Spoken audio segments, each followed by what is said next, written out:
Joyce's apartment was quiet, save for the muffled sounds of the city below. It was a cozy space, filled with the soft light of late afternoon. Adam stood by the window, fastening the buttons of his crisp, white shirt, his back to Joyce, who sat on the edge of the bed, watching him with a mix of sadness and frustration. "Are you really leaving already?" Joyce's voice was soft, tinged with a note of desperation. She had hoped for a bit more time, maybe a chance to convince him to stay. Adam sighed, turning to face her. "I have to, Joyce. You know I have obligations." His tone was gentle, but firm, the kind that said his decision was already made. "But what obligations could be more important than us?" Joyce pressed, standing up to face him. Her voice held a challenge, a silent plea for him to reconsider what they were, or perhaps what they could never be. Adam walked over to her, his expression conflicted. He paused, as if searching for the right words. "You know I have my anniversary tonight. Anne. My wife, she's expecting me." There was a hint of guilt in his voice, a reminder of the life he led outside these four walls. Joyce felt a sting at the mention of Anne, the reality of their situation settling in. "Came, did your thing, and now you're leaving," just like that she remarked, the hurt evident in her voice. "I told you I couldn't stay long today," Adam replied, reaching for his watch on the dresser. "I'm already late. This is important." Joyce watched as he clasped the watch around his wrist, the symbol of time they no longer had. She walked over to him, wrapping her arms around his neck in a final, desperate hug. "Just remember, you promised to stay the night with me." Adam gently unwrapped her arms, stepping back with a sigh. "I'll call you," he said, a promise that felt empty even to his own ears. With a last glance at Joyce, Adam picked up his jacket from the chair and headed towards the door. The sound of the door closing behind him echoed through the apartment, leaving Joyce alone with her thoughts. As silence enveloped her, Joyce's mind raced. Adam's departure, the reminder of his other life with Anne, ignited a spark of resentment. She lay back on the bed, staring at the ceiling, her mind beginning to weave a plan fueled by hurt and a desire for acknowledgement. The room felt colder now, the lingering scent of Adam a taunting reminder of what she was to him, a secret, hidden away. Joyce's heart hardened with each passing moment. "Let's see who wins in the end," she whispered to herself, the seeds of her plot taking root. The game had just begun, and Joyce was determined to make her move. The silence in the apartment was deafening after Adam left. Joyce sat motionless, her mind a whirlwind of emotion and indignation. She wasn't one to be sidelined, treated as an afterthought, and certainly not one to be easily dismissed. As she mulled over Adam's words, a plan began to form, a way to make her presence undeniable, to etch herself into the fabric of Adam's perfect life with Anne. She rose from the bed, her resolve hardening with each step towards the living room. It was there, on the sleek, wooden coffee table, that she noticed something Adam had left behind, a set of keys. Joyce picked them up, turning them over in her hand. They felt heavy, not just in weight but in significance. A smile crept across her face, a mix of mischief and determination. "Talk about fate," she murmured to herself, contemplating the power she now held in her hands.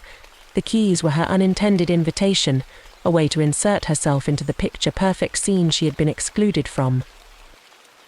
Her phone lay discarded on the sofa. Picking it up, she dialed a familiar number, waiting for the click that signified a connection. "Hey, it's me," Joyce began, her voice a mix of excitement and nerves. "You know that favor you owe me? I need a red dress, the kind that makes a statement." The friend on the other end chuckled, sensing the intrigue in Joyce's voice. "A red dress, huh? Sounds like you're up to something. What's the occasion?" Joyce's smile widened, her plan taking shape with each passing moment. "Let's just say I'm crashing a party. Adam's anniversary party." The response was a mix of disbelief and amusement. "You're kidding. Joyce. Are you sure about this? Never been more sure of anything, Joyce replied, the gears of her plot turning faster now. I need to make a statement, to be seen. And you think a red dress at their anniversary is the way to go? It's perfect. He'll be there, she'll be there, and so will I. Can't ignore me then? Can they? Joyce's voice was defiant, the hurt fueling her daring.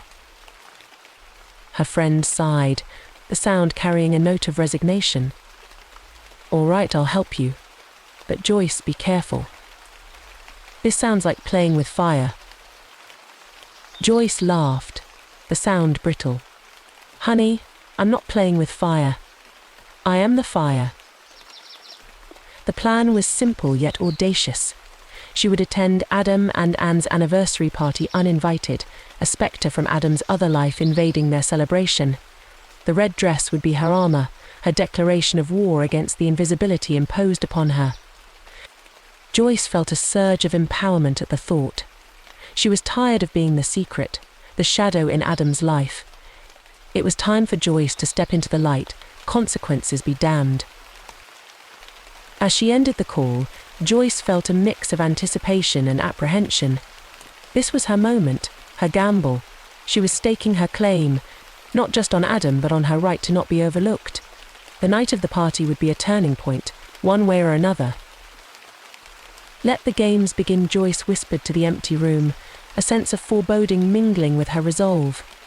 She was setting events in motion that could not be undone, but in that moment, all that mattered was making her mark. The night of the party arrived, dressed in an anticipation that buzzed through the air like electricity. Joyce stood outside the venue, her heart pounding in her chest, the red dress clinging to her form like a second skin.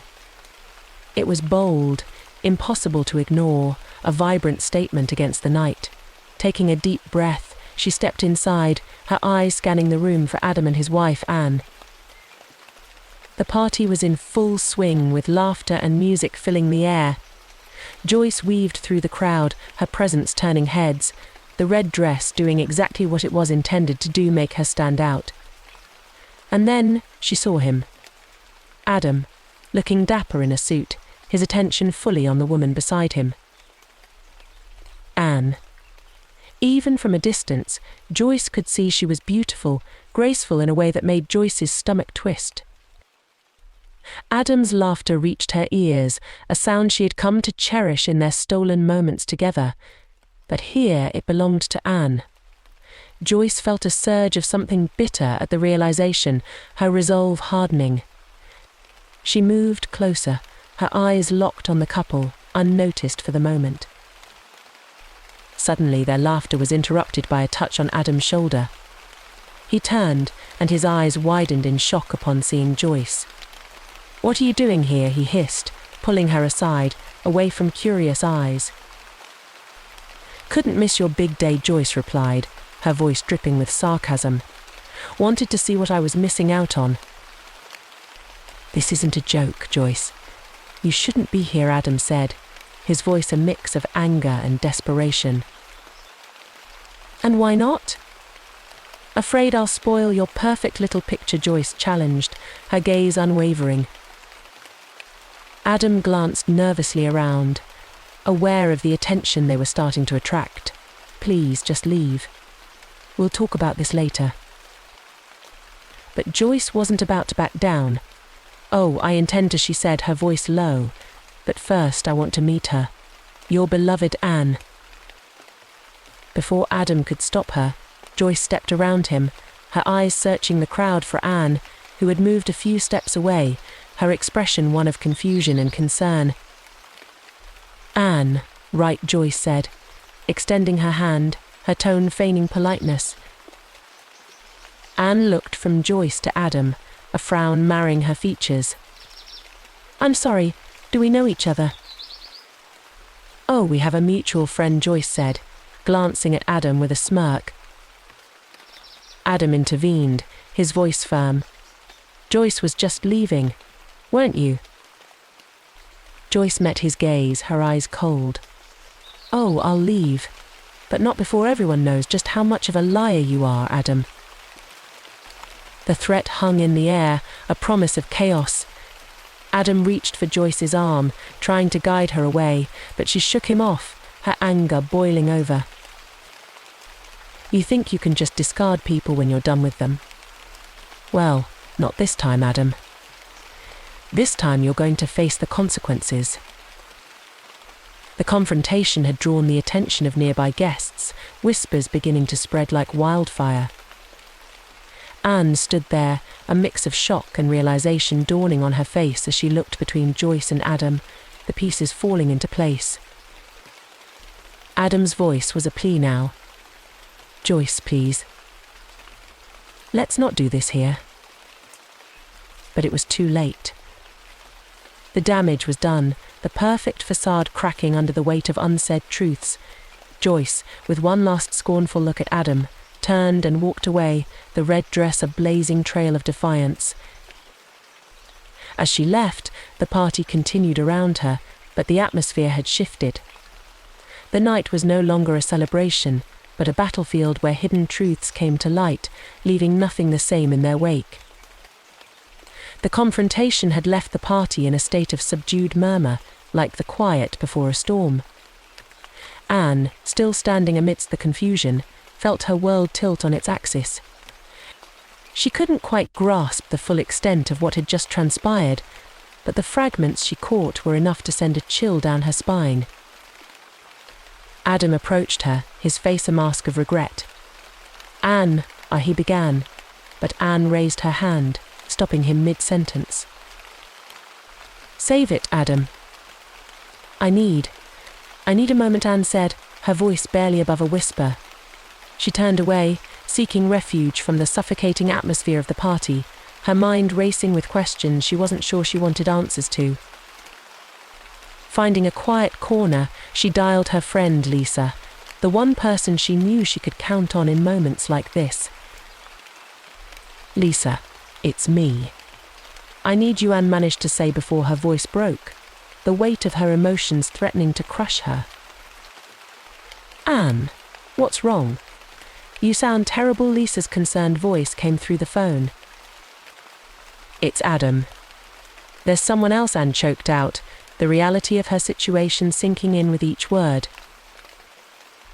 Lisa's voice was steady, a calm in the storm. Where are you? I'm coming to get you.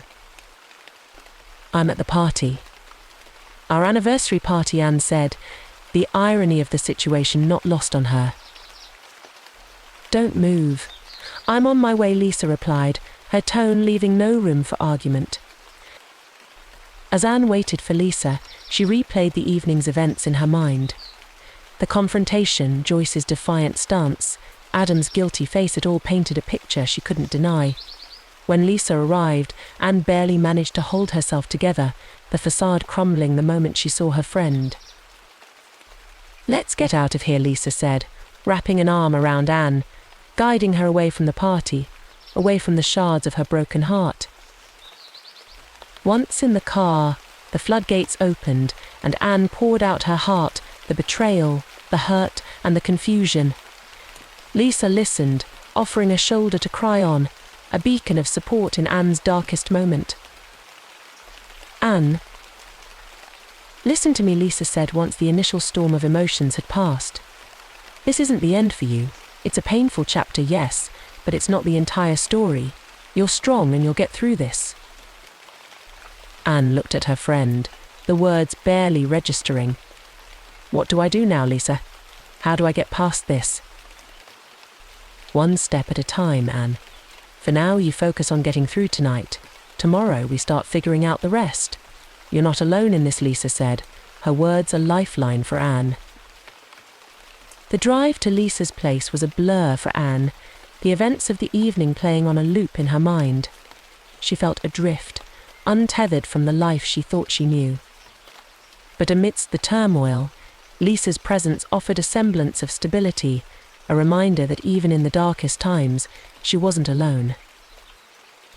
Arriving at Lisa's, Anne knew the road ahead would be challenging, fraught with pain and uncertainty. But with Lisa by her side, she also knew she had the strength to face whatever came next.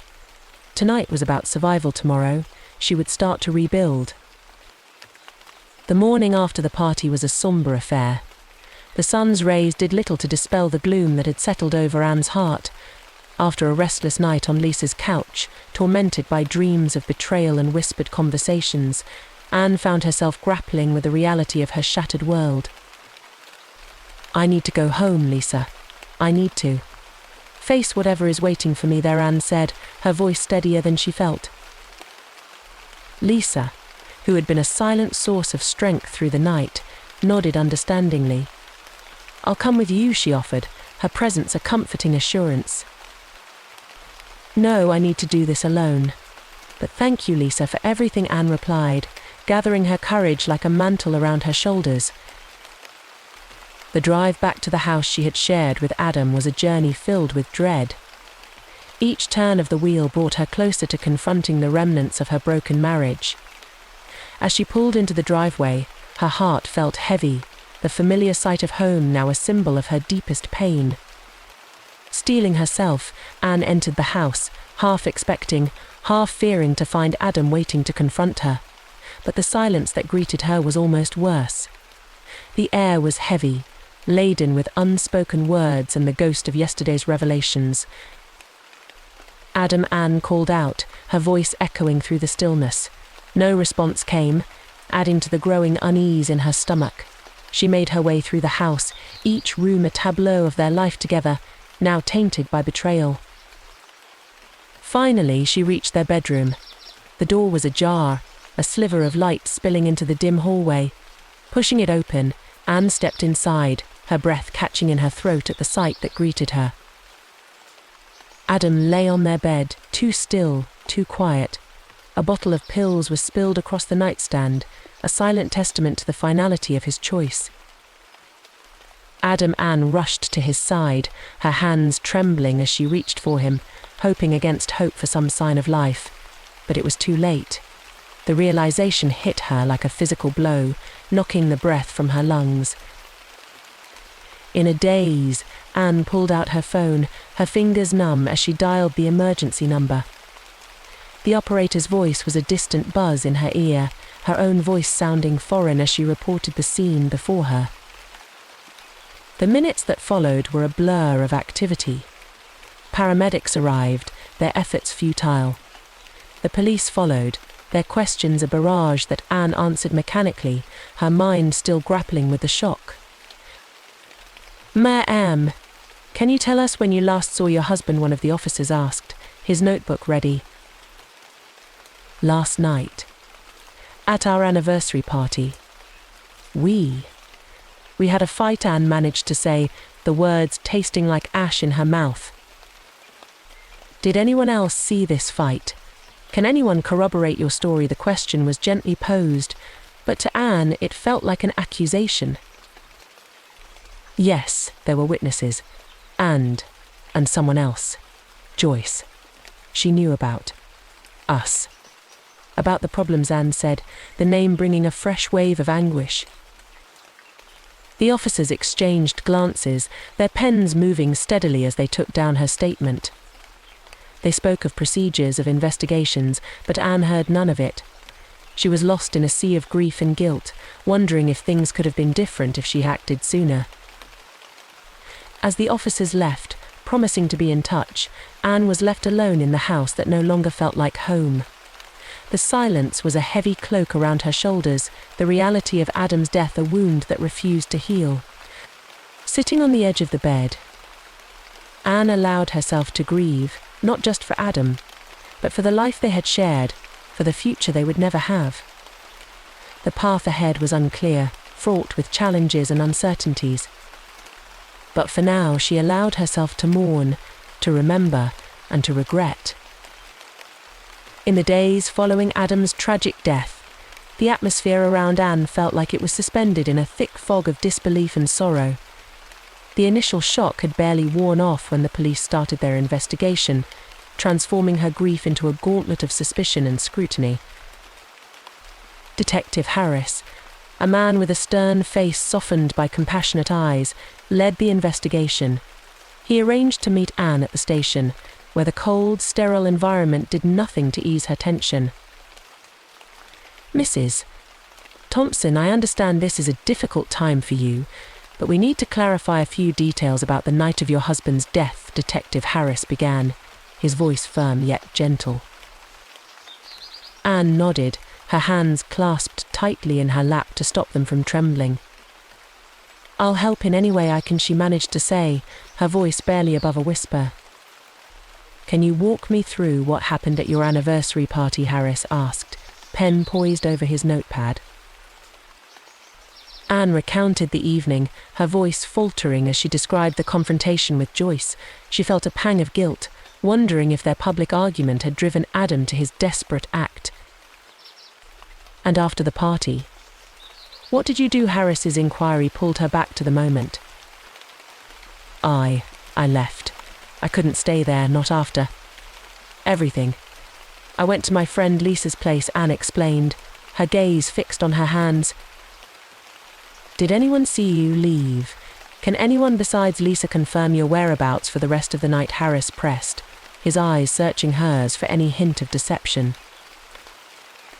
Yes, there were plenty of guests, and Lisa, of course, she can vouch for me, Anne replied, the reality of her alibi laying another layer of surrealism over her situation. Harris made a note before continuing. Let's talk about Joyce. How well did you know her? Anne hesitated, the complexity of her emotions making it difficult to articulate. Not well, I knew of her. Through Adam. They worked together, but that's all I knew until that night. The detective paused, considering his next question carefully. Was there any indication that their relationship was more than professional? Anne felt a lump form in her throat. Admitting the truth aloud made it all the more real, all the more painful. Yes, that night, she made it clear they were involved. I was blindsided. Detective Harris's expression softened slightly. I see. That must have been difficult to hear. The rest of the interview passed in a blur of questions about Adam's state of mind, their relationship, and any potential issues that might have led to his tragic decision. Anne answered as best she could, her heart heavy with the realization that the man she loved had harbored secrets too dark for her to have ever imagined. After what felt like hours, Harris finally closed his notepad, his expression thoughtful. Thank you, Mrs. Thompson. Your cooperation is invaluable. We'll be in touch if we have any further questions. As Anne left the station, the weight of the detective's words hung over her. The investigation was a necessary step towards uncovering the truth, but it also felt like an intrusion, picking at the raw edges of her grief. In the days that followed, Anne wrestled with a tumult of emotions. The police's questions had stirred up doubts and fears she hadn't dared to confront. Was there more to Adam's relationship with Joyce than she knew? Could she have missed signs of his distress? The uncertainty was suffocating, a constant reminder of the complexities of the human heart and the secrets it can hide. Anne found herself caught between her desire for answers and her fear of what those answers might reveal. As the investigation continued, Anne braced herself for the possibility that the life she had known with Adam might unravel further. Yet, amid the turmoil, a resolve began to form within her. No matter what the investigation uncovered, she was determined to face the truth, to understand the reasons behind Adam's final act, and to find a way to move forward from the tragedy that had irrevocably changed her life. As days turned into weeks, the relentless pace of the investigation showed no signs of abating. Detective Harris had become a constant presence in Anne's life, a bearer of uncomfortable truths that she was forced to confront. Finally, a breakthrough in the case prompted Harris to call Anne into the station once more. Sitting across from Harris in the same sterile room, Anne felt a familiar knot of anxiety in her stomach. We've made some progress, Harris began, his tone serious. We need to discuss Joyce. Anne tensed, the mention of Joyce's name reigniting a flurry of emotions. What about her, she asked, her voice steady despite the turmoil inside. Harris leaned forward, placing a folder on the table between them. We've been monitoring Joyce closely since your statement, and we found something concerning. Anne's heart skipped a beat. "What did you find?" "Joyce's fingerprints were on the pill bottle we found at your home." And there's more. Harris paused, gauging Anne's reaction. "We obtained a search warrant for her apartment. We found evidence of her fixation on Adam, photos, notes, and most damning, a diary outlining her plans." Anne felt as if the air had been sucked out of the room. Plans? What plans? Harris sighed, the weight of his duty pressing down on him. "Joyce was planning to confront you that night. She believed that if she could get rid of you, she would have Adam all to herself. It seems she couldn't handle the rejection when Adam chose to stay with you." The revelation hit Anne like a physical blow, each word a punch to the gut. But Adam's dead. How does this all fit together? "That's where things get complicated," Harris admitted. "Our theory is that Joyce intended to harm you, not Adam. But something went wrong. Whether Adam took the pills knowingly to protect you, or if it was a tragic mistake, we're still piecing together." Anne's mind raced, trying to make sense of the twisted web of deceit and obsession that had entangled her life. So Joyce is responsible for Adam's death. In a manner of speaking, yes. Her actions set off a chain of events that led to Adam's death. "We're preparing to bring charges against her," Harris confirmed. Anne sat back, a mix of relief and sorrow washing over her. Relief that the truth was finally coming to light, but sorrow for the senseless loss of Adam, a man caught in the crossfire of another's obsession. "What happens now?" Anne asked, her voice barely a whisper. "Now we build our case against Joyce. And you, Mrs. Thompson, try to rebuild your life," Harris said, his tone softening. "This isn't your fault. You're a victim in all of this." Anne nodded, the full weight of Harris's words slowly sinking in. She was a victim, yes, but she also felt like a survivor. The truth, as painful as it was, had brought a sense of closure. Adam's death was not a simple suicide, it was the tragic end to a story marked by betrayal and obsession. As she left the station, Anne felt a resolve stirring within her. The path ahead would not be easy, but she was determined to move forward, to honor Adam's memory by living her life fully, free from the shadows of the past. The investigation had revealed the darkest facets of human nature, but it had also shown Anne her own strength. She would grieve, she would heal, and eventually she would find a way to forgive. Not for those who had wronged her, but for herself, so that she could leave the pain behind and step into a new chapter of her life. In the weeks that followed the revelation of Joyce's involvement in Adam's death, Anne found herself caught in a whirlwind of legal proceedings and emotional turmoil. Yet, amidst the chaos, a sense of purpose began to crystallize. She was determined to see justice served, not just for Adam, but for herself as well. The day of Joyce's trial arrived, a culmination of the investigation's findings and the community's speculation. Anne took a deep breath as she entered the courtroom, the weight of the moment pressing down on her. She spotted Detective Harris, who gave her a nod of acknowledgement and support. As the trial proceeded, Anne listened intently to the evidence presented against Joyce. It was surreal, hearing the details of the plan Joyce had concocted, a plan that had led to such a tragic end. Joyce sat with her defense team, her expression unreadable. The prosecutor called Anne to the stand. "Please state your name for the record," he began, his voice echoing in the silent courtroom. "Anne Thompson," she replied, her voice steady. "Mrs. Thompson, can you describe your relationship with the defendant?" the prosecutor asked, gesturing toward Joyce. Anne paused, gathering her thoughts. "I knew of her through my husband, Adam. I was unaware of the extent of their relationship until the night of our anniversary party." "And how did you come to learn about their relationship?" the prosecutor continued. "Joyce confronted us at the party. It was public." "Humiliating," Anne admitted, her cheeks flushing with the memory. The prosecutor nodded sympathetically before moving on to the events leading to Adam's death. Anne recounted the evening, her discovery of Adam, and the ensuing investigation, her words painting a vivid picture of the pain and betrayal she had endured. When it was the defence's turn, they attempted to paint Joyce as a woman scorned, driven by unrequited love rather than malice.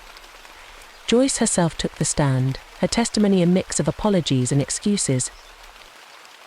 "I never meant for Adam to die," Joyce said, her voice cracking. "I just wanted him to see that we were meant to be together." The courtroom was silent, the gravity of her words hanging in the air. Anne felt a swirl of emotions: anger, pity, disbelief, but above all, a profound sadness for the delusion that had cost Adam his life.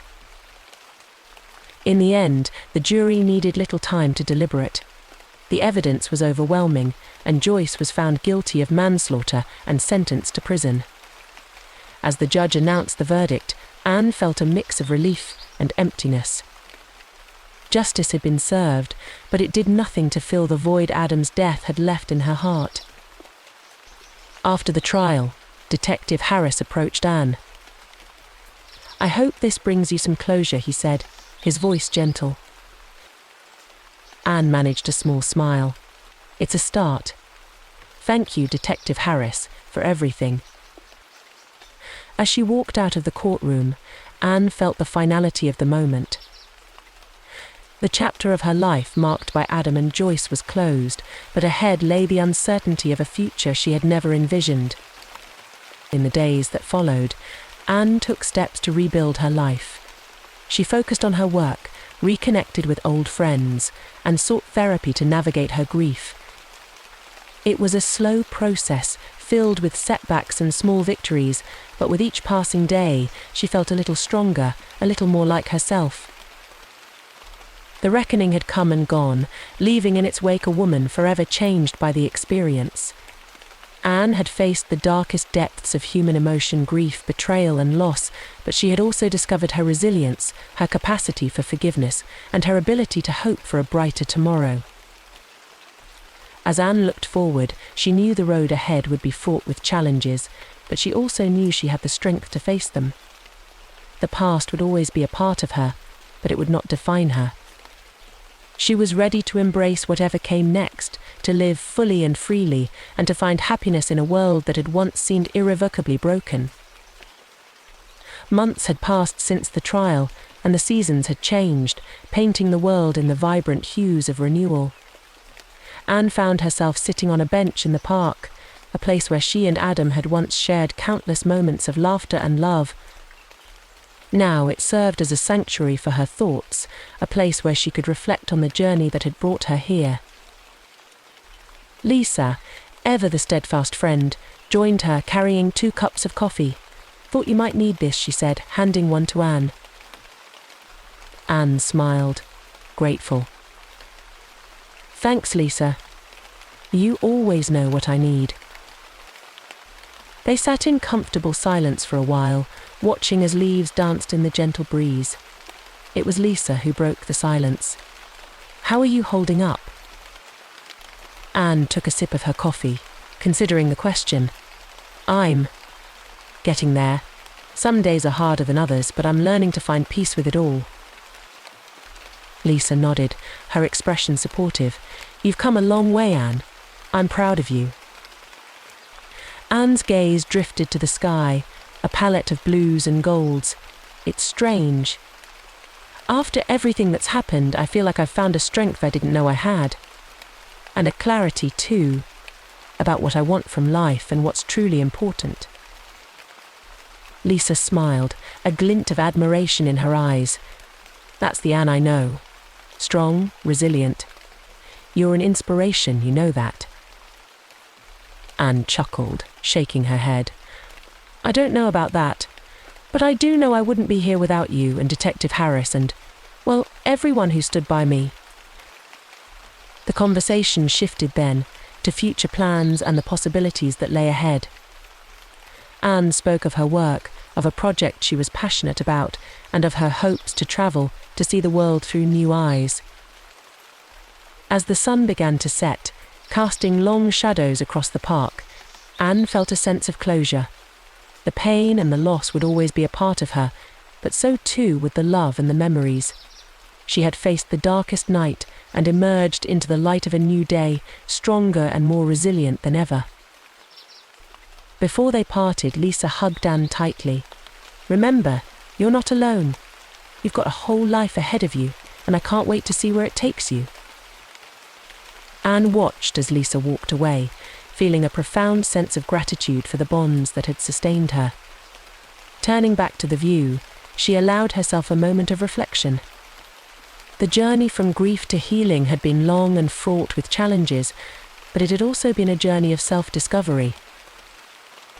In the end, it was not just about surviving, it was about thriving, about reclaiming her life and forging a path forward with hope and determination. Anne knew there would be more obstacles to face, more lessons to learn, but she was ready. As the epilogue of her ordeal with Adam and Joyce closed, a new chapter awaited, filled with the promise of resilience and redemption. Anne stood up, taking a deep breath of the crisp, evening air, ready to embrace whatever came next with an open heart and an unbreakable spirit. The future was unwritten, and for the first time in a long time, that felt like a beautiful thing. Let us know in the comments how this story has inspired you, or share your own experiences of overcoming adversity. Don't forget to like, share, and subscribe for more heart-touching stories like this one. Hit the bell icon to stay updated with our latest uploads. Your journey through the complexities of the human heart starts now. Remember, your story isn't over yet. It's just a new chapter beginning. Stay strong, stay inspired.